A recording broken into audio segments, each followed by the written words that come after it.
Male mental health in particular is something that's very close to your heart, isn't it?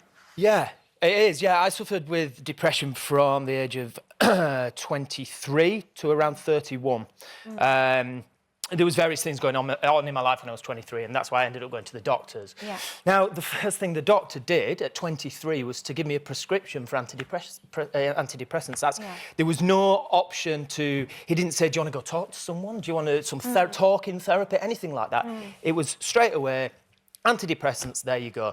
And once you're on antidepressants, it's very hard to come off them because it's almost like a bandage. It's masking the fact that you've got depression. And what sort of symptoms did you go to him with? How were you feeling at the time? I'd gone through quite a big operation and I'd spent a lot of time laid up in bed in a small flat in London. And I'd got lower and lower and lower, and I'd had to quit my job. I was in the West End as a dancer at the time. I'd had to take a sabbatical from that. I was getting lower and lower and lower, and I just went and just said, listen, this is how I feel. I don't feel great. Yeah. And literally, I was in there 5 minutes, and I came out with a prescription for antidepressants, and I was on them for 8 years. Okay. And it wasn't until my wife, my now wife, said to me, maybe you should get some talking therapy, some CBT, some talking therapy, something like that. And how long did it take you to come off the tablets? Well, they're very addictive, aren't they? They're not addictive. It's a hormone. They balance your hormones out. So they do work. They're not a magic pill. You still have your very, very dark times, even when you're on antidepressants.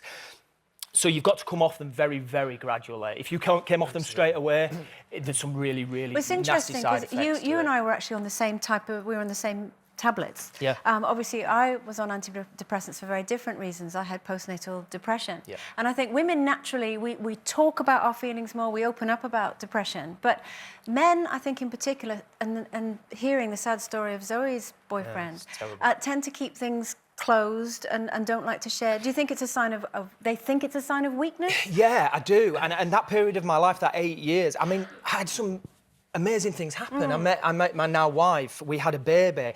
I got Emmerdale. So things in my life were fantastic. But it's not all about that. But it's not about that. And I think that period of my life, I almost look back with embarrassment. Yeah. Like it was a weakness. Now I don't at all. And you all strike me as someone who's incredibly strong, but sometimes it's the people who seem the strongest that behind closed doors are actually suffering the most.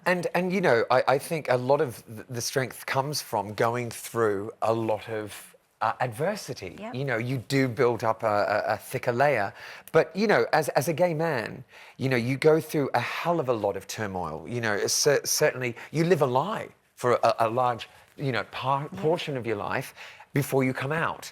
And then that lie where you have to sort of try and conform and fit in, but you're living a duality within your mind where you think, God, I'm disgusting, I'm awful, I'm worthless, you know, I'm sinning, you know, if you're religious, all this kind of stuff, I'm evil, I'm perverted, all those really negative things, you know, because that's what you hear, that's what society throws at you. Certainly back when I was growing up, I know rhetoric's changed. Drip-fed. Yes, it's insidious as well. It's around you.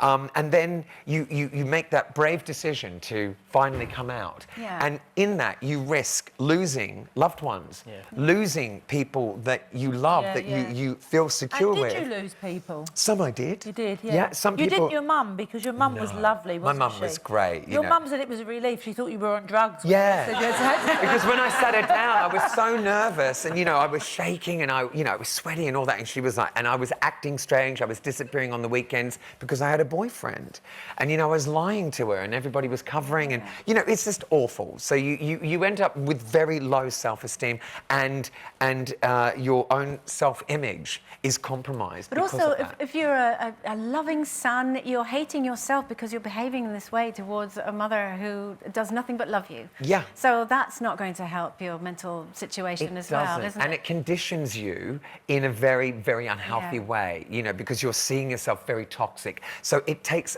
gay men, even after they come out, a long time, I think, to accept who they really are and love themselves for themselves and not see themselves as what has been sort of conditioned for a very long time and ingrained. You know, and what's so wonderful is that, you know, the two of you here, we have a gay man, a straight man. Anybody can suffer from depression. Absolutely. It doesn't matter where your thought processes lie, where your emotions lie. It can happen to absolutely anybody.